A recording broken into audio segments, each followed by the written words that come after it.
Sweet. Okay. All right. So how you doing today? Pretty good. Pretty good. Excited to chat with you guys. It's been a lot of fun. Okay. So we did get a fan question that came in. Okay. And it was, are you going to bring the mullet back? That's the question we got. I kid you not. I'll have to talk to the wife about that. I just cut it recently. I had a pretty greasy duster and mustache going as of just until last week. Every 6 months I grow a new mullet until I get in enough trouble that I got to get rid of that thing. I don't blame her. At some point the joke is over and it starts being a look and it's like, okay, that's enough of that. Okay, so we'll probably see good fan question. Thanks for whoever that was. It's awesome. So describe for me what it's like when you go through a bend. What are your emotions like leading up to it and after you complete a bend? I guess it depends the type of bend, right? If you're going double overhand, if you're gonna go braced, if you're gonna go for a snap, just like a lot of guys will talk about, you got to try and envision what you're doing. You got to try and recruit as much muscles as you can, right? So you got to think through the bend before you actually start to attack it, right? Think about your positionings, the angles you're strong at, more importantly, the angles that you're weak at. So you know when you get to that weak point to keep driving through it, because bending hurts, because you guys would know, right? There's certain spots in particular where you know it's going to hurt, and so you got to kind of be prepared to just deal with the pain, especially on some of the big leg crushes. If you're going to do a brace bend, you go, okay, I know when it gets real close, this is going to suck. There's no way around that. So just get ready for some pain and just drive through that. So before that, beforehand, you just try and get in the zone. Make sure you're warmed up, especially as you start getting older and older. Like I'm in my mid-30s, and I know younger guys like Jaden Majensky, who's a very strong bender, had mentioned on Cody's podcast that he's able to jump into a big bend pretty quickly. I can't. I got to be warmed up. So if I'm going to go for a big bend, I either got to start with a whole bunch of smaller ones before, or it's going to be at the end of a training session when my body's warmed up, my CNS is warmed up, and I'm ready to go into it. So yeah, I hope that answers that. Awesome. Yeah. Sweet. So what motivates you to compete? It's fun. Like, it's obviously the cliche answer is it's fun to set a goal. It's fun to really push yourself towards that goal. But like on an event day, whether it's powerlifting or strongman, I really enjoy the atmosphere there. It's good to get to know people from your community there. It's a lot of fun. Everyone's really supportive, and I really enjoy just actually competing. I find that I'm able to find it like a next level and another gear on meet day. And so it's kind of cool to feel your body, be able to do stuff where you've been prepping for a lift or for a certain event, and you know what you can do in training, and then to see what you can actually do that day of. It's really, really fun. And I don't know, like when it comes to, like, I haven't done martial arts in quite a while, but I grew up doing them, and I find that the combat sports and the strength sport, there's just something kind of primal to it. And I don't know if you guys feel the same, but there's something that's kind of hard to explain, where you kind of, it's just in you or it's not. And for the guys that it's in you, you know what I mean? It's just fun to just really grit it out and just go for something like that. So yeah, absolutely. Yeah. 100% agree. I mean, I love, growing up in martial arts and sparring and competing and doing mixed martial arts and any tournament I could, Yeah, oh, absolutely. Right. So, you know what it's like. It's just being in that atmosphere. There's just something about it. So it's hard to explain, which is kind of defeats the purpose of talking about it in a podcast. But I think a lot of the guys out there really, really know where I'm coming from and where you guys are coming from with that. So it's a lot of fun in that respect. So describe for me a time, like a specific time, that your emotions came into play during your bending and that impacted your performance, either positively or negatively.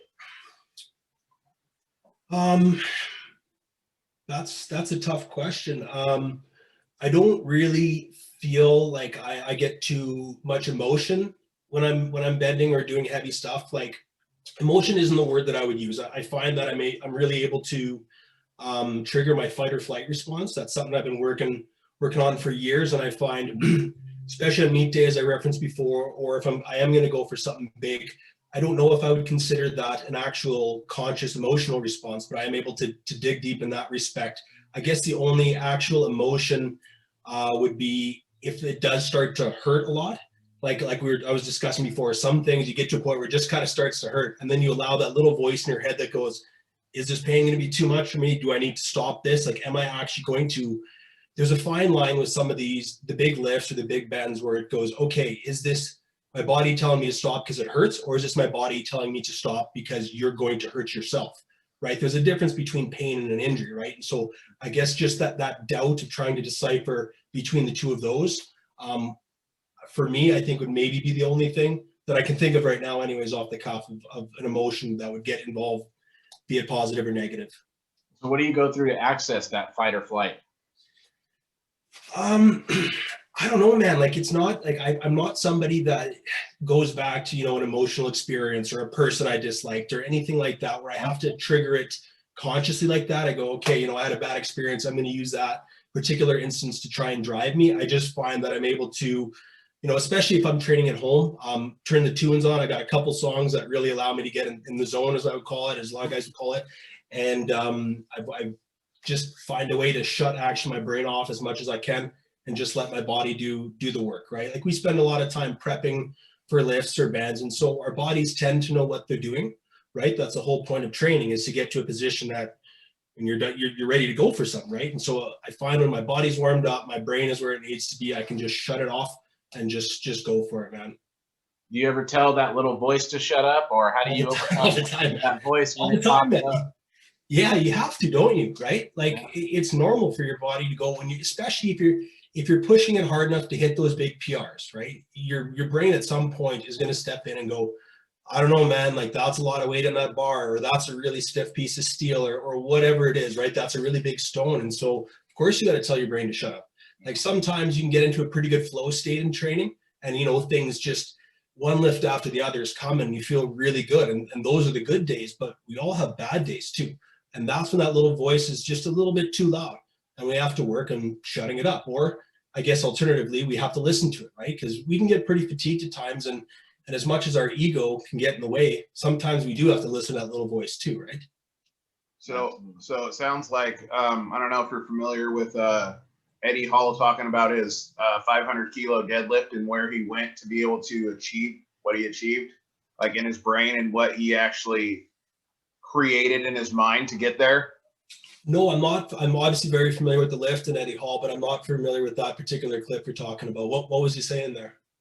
He has to basically create an artificial world for himself that's really deep and dark and just absolutely horrible for him to get to a place where he's almost pissed off enough that he could lift 500 kilos. I was going to say, it's fair to say it sounds like you're almost the exact opposite, where you kind of shut everything out. Yeah, I tried to. Yeah. I wouldn't be the opposite entirely, that I go to like a real happy place, but yeah, I don't have to lift myself out of the dark place. I'm able to I guess I'm able to really zone in at the task at hand and go, this is the only thing in this moment that matters. So I'm here for this. I'm at either this competition, or I'm in my garage training, or at the gym, or what have you. And you go, okay, this is the spot. This is why I'm here. Let's just do this. Because you know what? It feels really good. There's a high that comes with setting a PR, right? And so I think it's pretty normal to chase that, right? Like, and yeah, just shoot for that, I guess.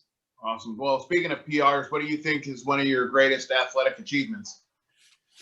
I think it would be winning my second strongman competition. And it's the first, I was fortunate to win the first one as well, and I did quite well on that one. But the second one, I was dealing with a really bad QL issue. My back was jammed up for months beforehand.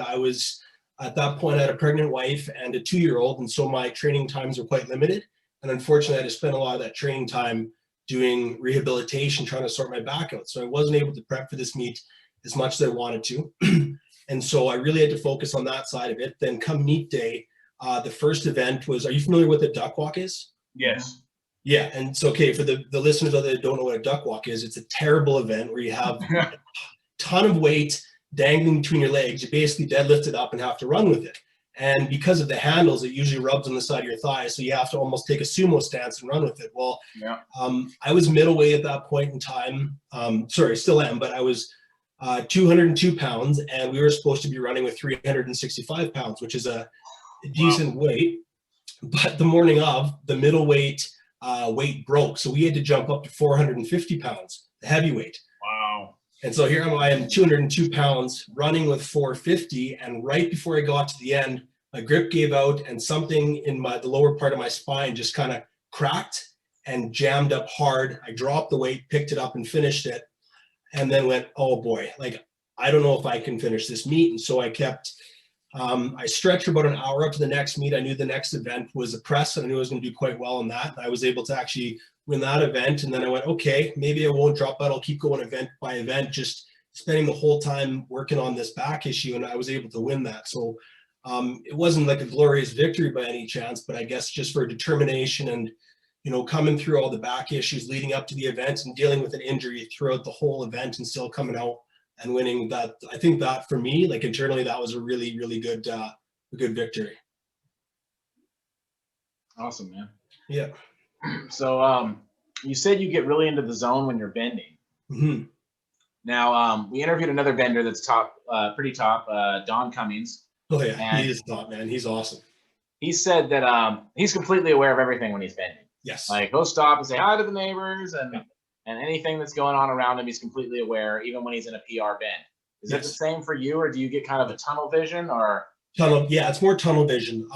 Like I know Don and Josh Goldthorpe is pretty similar. Like if you see some of Josh's videos, he's smiling away as he's doing some of the bends. And so I don't go to a dark place, like I was saying, but I am very, very tunnel vision. Like it's just the only thing. Like I even notice, like if I see competition footage for myself, like I have this bizarre caveman walk that I go out to whatever it is because I'm just that dialed in. Like I just walk directly out, do what I'm there to do, and then I'm done with it, right? So I definitely don't think I could be as cheery as Don is, and I commend him for that. Like he's top shelf bender, but yeah, I can't be like that. And is that Power of the guys that can and smile. Dave, man, is that where that comes from? Yeah, it comes from. Some of my buddies used to call me a long time ago, and it ended up being just a handle for my video game accounts whenever I play video games with buddies, and I was like, yeah, I'll keep it going. It's true enough for when I'm lifting. Dave likes to lift. Dave likes to smash. Caveman Dave, man. It's my buddies always joking me, so it doesn't really mean too much. Just a silly name. So would you say aggression comes into Yes. play and you're bending a lot? How's that come into play? Yeah, bending and for lifting, very, very aggressive. It comes in big, and so it's yeah, I don't really know how much to say on that other than the fact that is something, like I was saying, fight or flight comes in a lot, and just in the form of aggression, where whether it's a press I'm doing, a deadlift, an Atlas stone, a bend, it's just whatever that is, that's what I have to smash in that moment, and just I get really, really aggressive towards that, and for me that helps a lot. I don't find I get too much of an adrenaline dump from it, which is good. I think maybe that's just from years of working on that, as if you want to call it a skill, is training your body to get those highs and then after the dump not hitting too much of a low. Like especially in a powerlifting competition, strongman, you have an hour in between each event, but powerlifting, depending on the event, you know, it can only be 6 to 7 minutes in between each lift, right? So it's either being able to maintain that high, or that when it comes off, you're not dropping too low that you can't get there again for the next one. So yeah, definitely for me, the aggression is a big factor. Well, having never been to a powerlifting meet, man, I didn't realize how fast they move from lift to lift. That's pretty wild. Sorry, let me correct myself. It's not from squat to bench, but just you get your 3 lifts, Yeah. 3 opportunities to go for maxes. So in between your first, second, third lift, it can only be sometimes 7 or 8 minutes, depending on how big your flight is. So yeah, it's pretty quick. You probably don't want it too much longer than that though, because at some point your body does start to cool down, your muscles do, right? And so you don't. For me, I'm not super experienced in the actual competitive side of powerlifting. I've only done 3 events, but in my experience, I found that that's a pretty good time frame. It's been able to keep her going for that. Go ahead. Do you think your aggression helps play into a factor of being able to struggle through a PR, so to speak? I've seen a lot of lifts where people seem to tap out early almost when they're trying a deadlift or a squat or something. They feel they can't do it, so they immediately put it down. Whereas some guys you see completely just shaking and inching that bar up above their thighs and just struggling for almost, it seems like forever for them, but you know, a good 20 seconds to actually walk out that deadlift.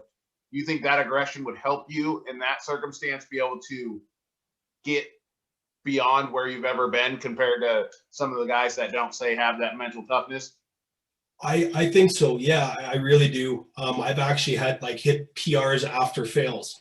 Like I can get pretty angry. Like it depends on what it is. If if I were to go for a heavy push press or a heavy deadlift and I were to fail, it's most likely that would be it for me. But for instance, when I was a few months ago when I was learning how to do short steel snapping, I failed pretty bad on a red, and I was really frustrated. And after that, like I was just mad at myself. I felt wimpy. I'm like, no, I can't. This is not the end of my training session. And that's when I set my PR for my horseshoe snap, right? So maybe like it depends on what we're talking about for that kind of training day, but I am able to use that aggression even of a failure to fuel something else. So I think that's worked out quite well for me for the most part. That aggression has not led to any injuries so far, knock on wood, but it's so far just been a positive. So tell me more about what that's like when you fail a bend, going after it again. You know, do you think about the past failure? How's that affect you? Make you nervous or anxious? And what's it like when you complete a bend that you failed at maybe a couple times before? So can you tell me, go through that process of what it's like when you're reattempting something you failed at? Yeah, you're just mad at it. You're mad at yourself, and you go, no, this is the time I'm going to get it. You have to figure out, I guess you have to look at the failure, because we learn some of our biggest lessons through failure, of course, right? And now, did I blow that bend because I had bad technique, or was I just not strong enough? Did I let that little voice in my head, we were talking about the pain, did that overcome what I was trying to do? So you have to kind of analyze yourself and what that failure was. And after you know why you blew it, then you have a better reason to attack it next time, right? So I think you got to be smart about everything. Obviously, like I'm talking about the aggression side of thing and how that's really good for me, but you also got to have a head on your shoulders and try and figure out why you sucked at something, Right. so you can blow it away next time. So yeah, I hope that answers that question. So after your fail, does that voice get louder, or are you able to focus on what you did wrong more to overcome that voice and actually quiet it down on your second attempt? I think I'm trying to think of my training sessions where there's been a big failure that's bothered me. I think that any of my big fails, so if I set out for a particular bend, if I fail it, I leave it for that day, and then I'll try and go with someone else. Like I'd reference the red nail snap that I'd failed and went for a horseshoe. And I find that's kind of how I go about it, because although I get ticked off when I fail at something, I don't know, like I kind of have to regroup enough and think it through and give it some time and then come back at that. So I'm able to deflect that negative energy into a positive in a different area. But if I were to fail, like I went for the Harito, trying to remember the Harito 12.9, and I failed that quite badly and didn't even budget. And then I took a couple days. I sent a video to some of my buddies that I chat with, and they kind of give me some advice. And then I came back, regrouped, and I smoked it the next time. And so again, that comes to, I think, playing it smart, right? You can't just be pure aggression and go, well, now I'm going to double down, right? Like that doesn't always work. Sure, sometimes it does, and it has for me in other instances. But if you fail something really, really bad, you have to come at it from a different angle. Okay. So on the topic of failures, what's your greatest blunder or injury?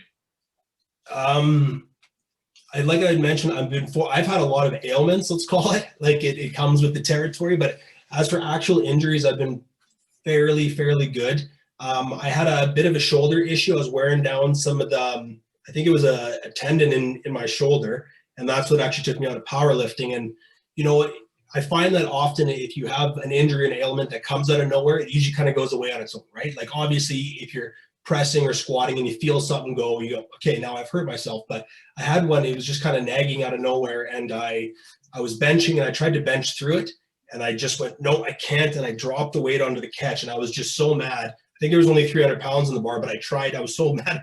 I tried to throw the 300 pounds off of the catches, and I ended up tweaking my wrist. And so then I had a bump shoulder and a sore wrist. And I was like, that was dumb, man. Like what a dumb move. But yeah, that was probably it. I've been really fortunate with the way my body's been. I try and take good care of it. So as far as actual injuries, I've been very fortunate. Any good bloopers in contests that maybe aren't, an injury, so to speak, but where the guys come back and say, hey, Dave, remember when you did this in competition, just to kind of make fun of you or rub you? You know what? Any fun stories about that? It's funny you mentioned that. So I had a really good blunder in my second competition in powerlifting. Like I'd mentioned, I get tunnel vision and I get really dialed into what I'm doing. And I came into the very first squat of my second competition, and I unracked it so hard and stepped back with it that my torso was so vertical. I thought I thought the spotter behind me was trying to guide me backwards because I was standing in the wrong spot, but I actually just dumped the weight off of my back just from standing there because I was just so focused on trying to lift that I just got real erect, stood up, and then I just ended up dropping it just like a fool. I felt really dumb after that. I nailed the squat and all the lifts after that, but that was just, it's funny, in my head I was like, oh, I must not be standing in the right place, I'm being guided backwards, but it was just me dumping the bar like a fool. So that was a good blunder, I would say, for sure. Luckily no one was hurt, and I did feel bad because you gotta have control when you're powerlifting, right? Because you don't want to put your squatters in jeopardy of being injured. So I felt really bad that I could have hurt someone. Everyone was all good, like it was no issue at all. They let me redo the lift. If it was an issue, they would have said no, that lift is no good. But so yeah, that was a good blunder. I think I wish I had a video of that. That's a really foolish blooper. So if you were coaching someone to be a good bender, what would you focus on, and what do you think makes a person a good bender? What attributes do they need to have to be a good bender? I think that would really depend on their background in strength training. If you look at a lot of the good benders out there, they tend to come from either a powerlifting, a strength background, a martial arts background, or a climbing background. Now, all of those disciplines are going to help build the body and the ligaments and the joints in a way that they're going to be tougher right off the bat, and the guys can excel a little quicker. So you have to make sure that people are ready for that. Like, it's really, really tendon heavy, and that's why a lot of guys get tendonitis, myself included. So my attributes that I would recommend for them is you have to develop, there's an interest, I'm trying to word this right, but you don't need big muscles to be good at bending, but you do have to have at least some type of strength behind it, because you can't just rely on the tendons, right? So we have to make sure that the muscles involved in the bending are in a position that they're ready to be strong, but also that those tendons are ready for it as well. So it would be definitely just start slow and be patient, because I've had really bad tendonitis after going way too hard too early, and I would just not want that for anybody that I was helping. It'd be like, well, don't do as I do as I say, because it's easy to get carried away when you're having fun, right? Like, it's really fun to get bending. And so I would just say develop the muscle patterns that you need in order to have the movements, and just make sure that your body is ready for what you're going to put it through. I'm sorry, did that answer the question? I got yammering on there. I wasn't sure if that nailed it or not. Yeah, no, that's good. That's good. Okay. Speaking of coaching, what training methods or techniques have you stumbled upon that have significantly increased your performance compared to conventional methods? So anything obscure or weird that you've stumbled on that seems unconventional, but obscure and weird is steel bending. That would be the big one. Like I come from powerlifting and then leading into strongman background, and so I stumbled across steel bending, and it's been a crazy rabbit hole I've fallen down in just the last year or so, and that's something that has added a lot of benefit to my overall strength. And yeah, it would be that. So steel bending, and I also think steel maces as well. Swinging steel maces has been very helpful. I've turned a couple buddies onto it, and it's their favorite right now. Like, they just love doing it. It's really, really good for your core, for your grip, for your shoulder health. And that's a neat little one, I think, that everybody could benefit from, especially if you have tight shoulders. The swinging steel maces, in my opinion, and from my experience, have been very, very helpful. Oh, I got company down here. Hey, buddy, you gotta go.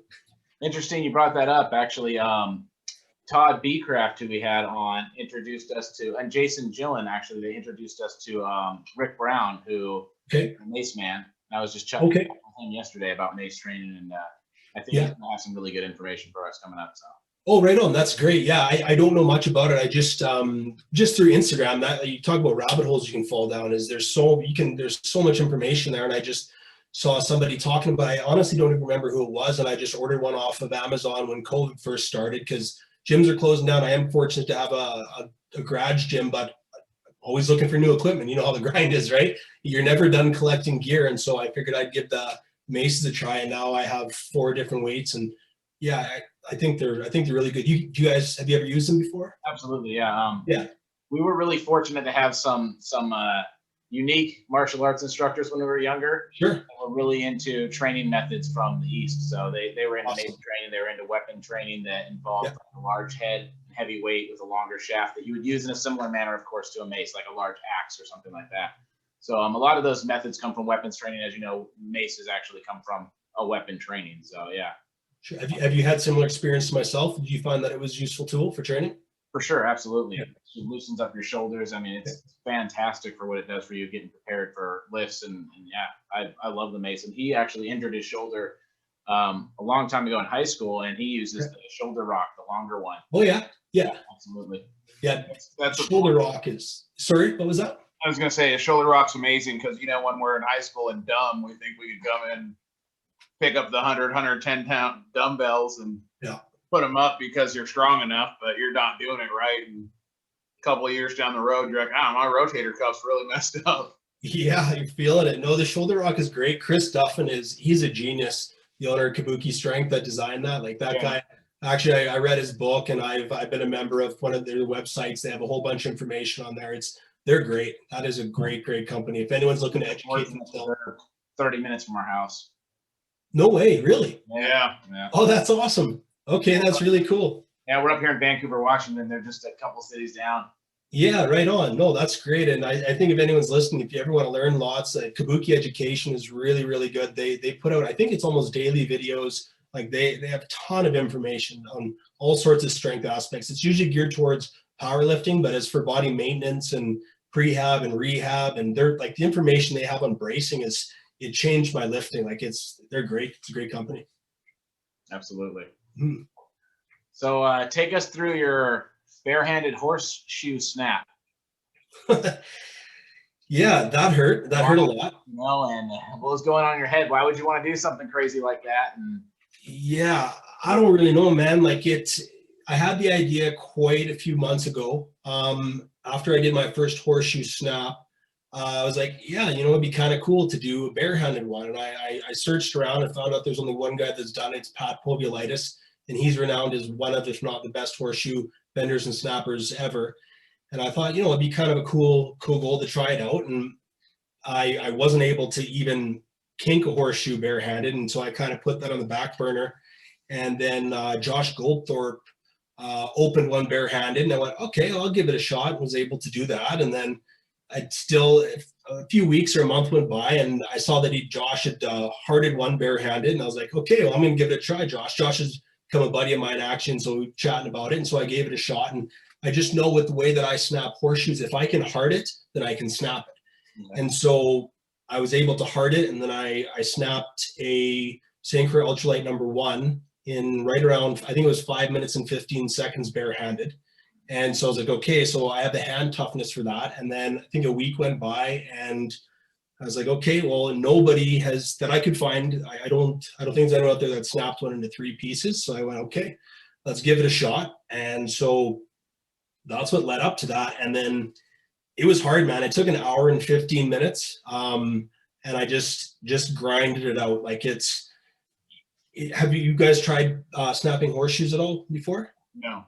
Okay, so when you're snapping it into 3 pieces, it's tricky because you want to heart it, and you have to make sure both of those sides snap at the exact same time within one push. Because otherwise, if you snap one end off and the other is still attached, you lose all of your leverage, right? And so that kind of came into an advantage for me because you have to be very tactical when you're snapping into 3 pieces because you want them both, like I said, to snap within one push. So that helped really slow me down, and so I didn't break my hands too much. But it was just a long process, and it was a grind. Like half an hour into it, I went, man, this sucks. It's not going really anywhere. My hands are starting to hurt.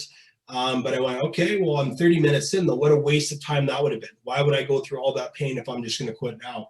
And so you do a few more, you take a minute break, you have a sip of water, do a few minutes more. And you just, like I said, you kind of do that tunnel vision and just let your aggression do the work for you, and just very carefully place your hands. Like I got a couple bad blisters, but I wasn't bleeding at the time, which is good. Because as soon as you start seeing your own blood, you start messing, that little voice in your head goes, okay, maybe I got to stop. This would be a cool feat, but do I want to screw up a couple weeks of training by tearing off a callus, right? And so just going at it very, very carefully, I think, was also really helpful. But yeah, you kind of got to go pretty, like, you really got to shut that brain off to do something like that. That was a grind, that one. I don't really feel like I need to do that again. What is your current big goal in bending? In bending, I don't have a ton, I wouldn't say really at the moment, to be honest. I'm prepping for a strongman competition and it's about 9 weeks out. And so I actually got to dial back on bending just a little bit, just because I don't, it's going to be a really fun competition, but I got to make sure that my tendons are okay. And I tend to get a bit of tendonitis if I'm doing too much bending. So I got to dial back. I'd love to get the Goliath bar though, at some point.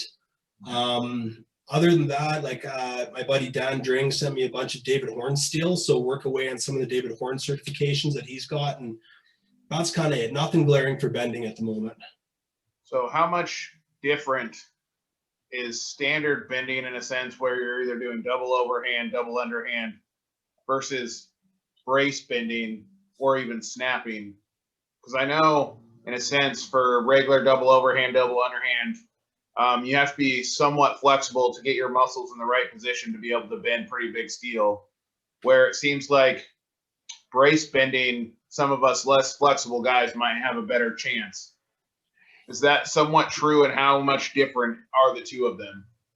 Well, they're apples and oranges in my experience. I started with double overhand like most guys do, and I found that it jacked my tendons up really bad. And so that's why I kind of transferred over into the brace, into the snapping.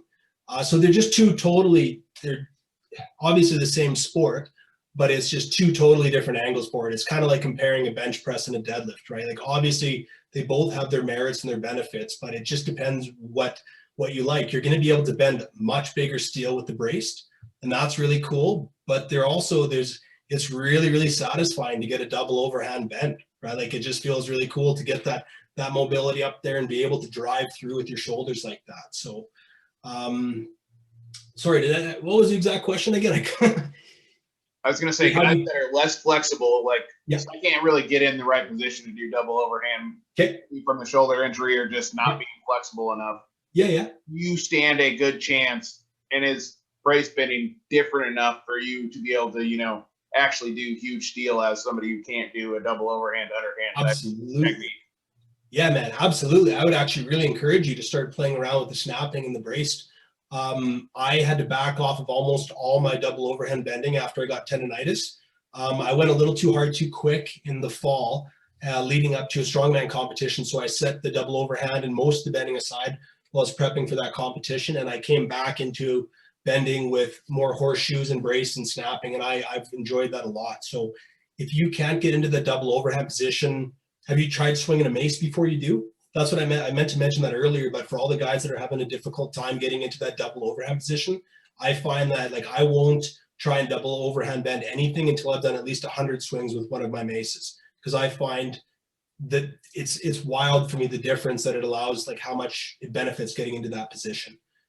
But yeah, I would really encourage you, if you can't get in that position and double overhand just isn't clicking for you, try brace and snapping, man. It's as much as double overhand is satisfying, when you get a good brace, your entire body is firing and you're putting so much energy into that piece of steel between your legs, but you're still using your back and your core and everything. It's awesome, man. I really like it.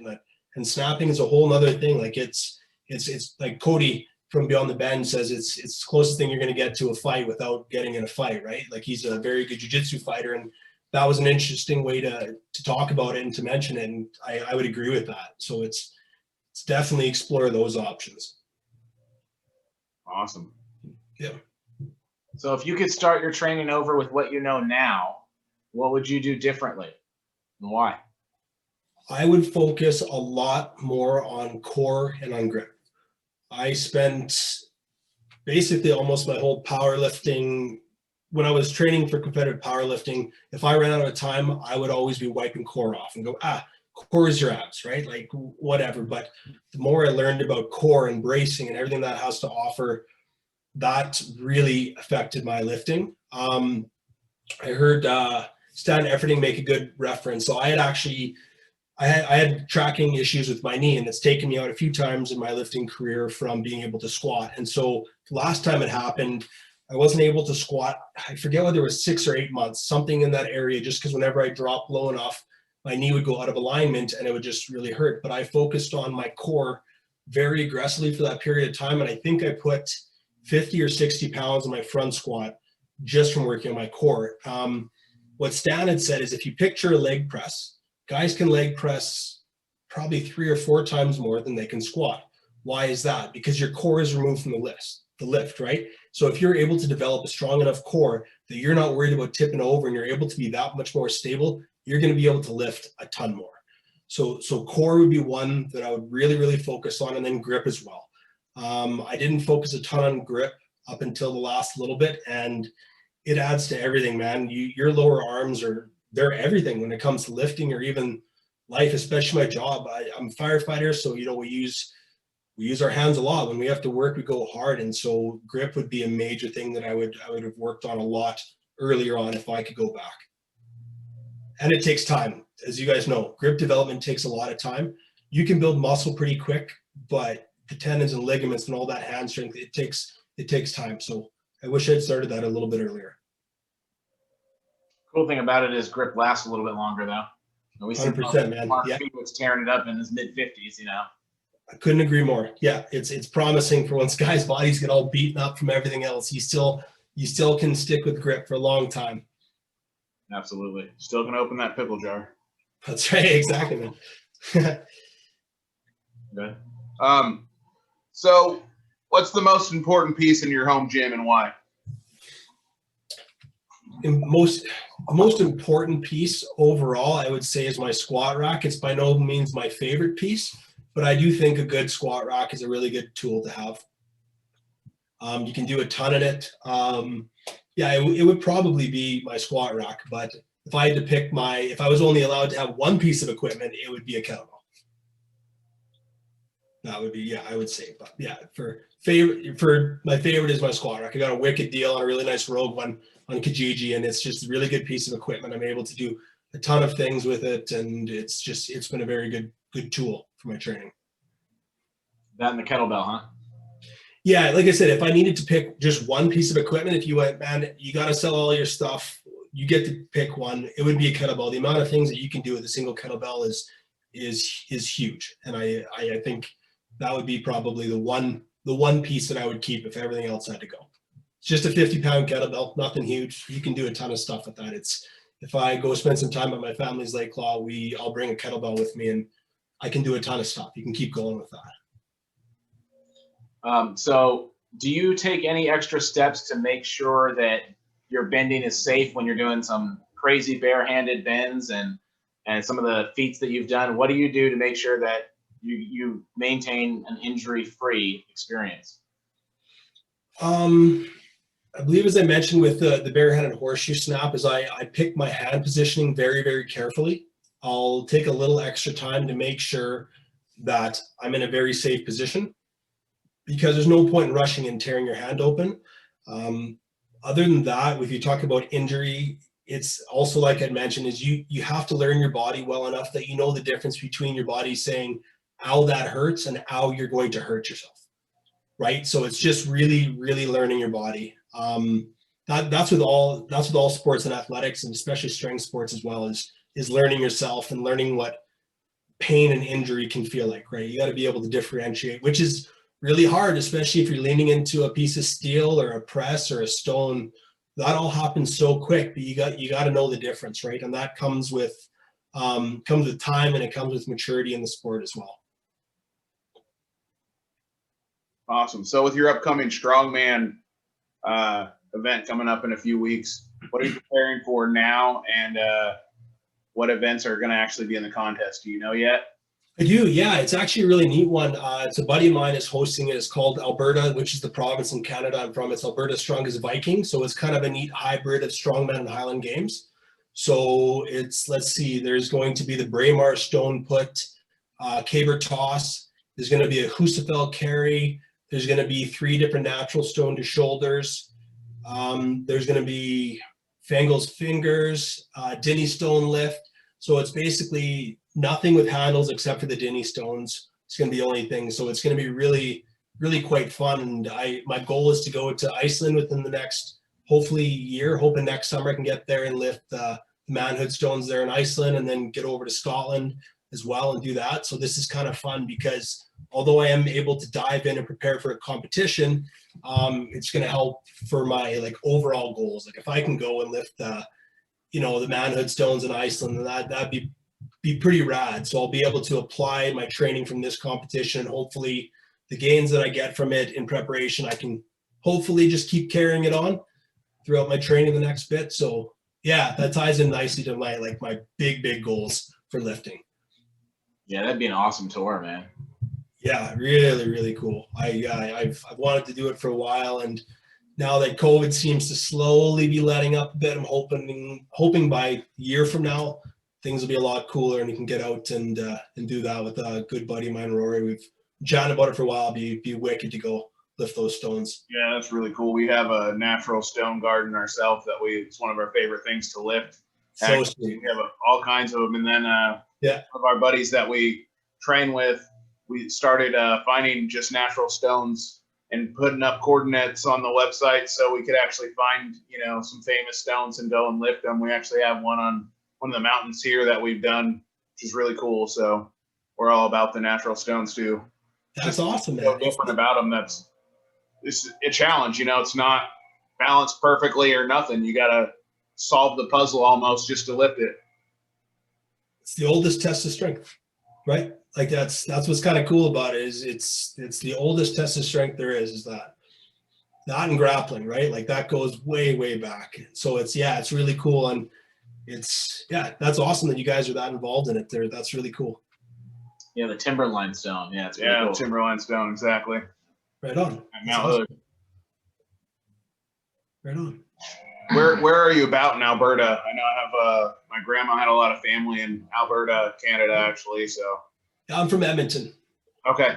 Yeah, it's about halfway up almost. It's pretty close to the middle of the province. Yeah. Big province, yeah. We're all from Banff area, so Beautiful, man. Yeah. Have you ever been to Banff? no, I want to go. It's awesome. If you ever go up to Banff, let me know. Okay, yeah, I plan on making a road trip because I actually looked. It's only 12 hours from us.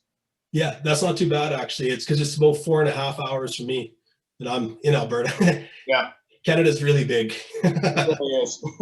Yeah, no, that's awesome. Banff is gorgeous, man. It's really, really nice. You'd love it. So as you know, everybody that interviews with us gets a set of our golden potatoes. Is there a certain lift or that you want to go for? Probably the deadlift one. It's tough because I have these stumpy little hands, and so anything that I can get my hands or my wrist involved would be good. Because that's my one challenge. It's pretty good for you with the short fingers because we have it's them not too. it's a short implement. So if you have a stubbier hand, it actually works really well for you. I might do okay then, because my fingers are so stumpy, man. They're like shaped like puppy paws. Like my actual like palm is almost as wide as the length of my fingers. It's pathetic. That's what ours So are. that's what we're like. Is that right? Yeah. Half and half. And tiny little fingers. Nice. That's awesome. Yeah. So I have to get like a lot of wrist involvement whenever I do any grip implements. So if I can get my wrist into something, I tend to do okay. I think the stubby fingers help with pinch lift too, because the potato's small, but you could get almost all your fingers on it, where people with long fingers have this giant gap when they do pinch lift because it's just weird for them. So us with the short stubby hands could actually grab the pinch lift a little bit better than some of the guys with those long fingers. That's perfect, man. I can't wait to try it. Those are hilarious and so cool at the same time. The deadlift's deceptive. It's a pinch on one side with your thumb, and then on the other side, it's like a distal finger lift. So it's using just your fingertips and then a pinch. So it's nothing like you've done before in grip.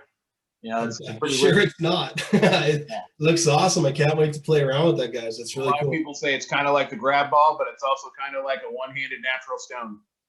All right. I can't wait. It'll be a fun challenge. I look forward to that very much. So do you have any questions for us, Couch Potato Strong?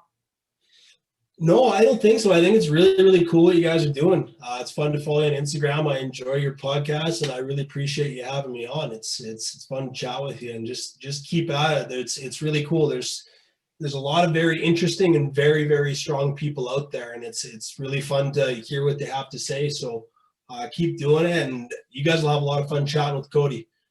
Cody's a wicked dude, and yeah, he's a very, very intelligent guy, and yeah, that'll be a really good podcast. I look forward to listening to that one. And you guys do your crossover event. I think it's on Monday, you'd said? On It's Monday, on yeah. Monday. Yeah. Right on. That's awesome. Excited for it. Yeah, it's very cool. Last Any other questions for me? No. Sorry, say that again. Last question before we let you go. Go ahead, Adam. What advice do you have for the average person trying to get fit and healthy? Start slow and be consistent. I'm by no means like, I know a lot. I know a little about a lot of things when it comes to this, but there's a lot of things to learn about when it comes to the fitness industry, or just, fitness in general, right? It can be daunting for a lot of people. I know a ton of people that come in 100% and then they fall off just as fast, right? So find something you really like doing and start at it slowly. And once you kind of figure that out, start looking into nutrition. Okay, what kind of food's going to help me? Focus on your sleep, focus on your prehab, rehab. And if you take all of that as one thing, you'll be doing it for a long time and you're really going to enjoy it. So definitely just consistency is huge, and just temper yourself a bit, right? It takes time to develop strength. It takes time to develop knowledge. It takes time to learn your body well enough that you're in a good place. So yeah, just take your time and just keep going. And if something gets boring for you, there's lots out there, right? Don't have a goal of, I want to just do this, and if that doesn't work out, well, I tried. Shift all that energy, develop good habits, develop good patterns. So if you fail or you hit a goal, you can just shift that to something else, and you're already 3/4 of the way to that goal because of the habits and everything you've developed so far. So that would probably be my only advice. Awesome. That's great advice. Sure. Well, we appreciate having you on. Awesome. Thanks, guys. I appreciate you having me on as well. All right. You enjoy the rest of your day. Yeah, you too. Take care, guys. Okay, bye-bye. Talk soon. Thanks, Dave. Yeah, see you later, guys. Yep. Take care. You too.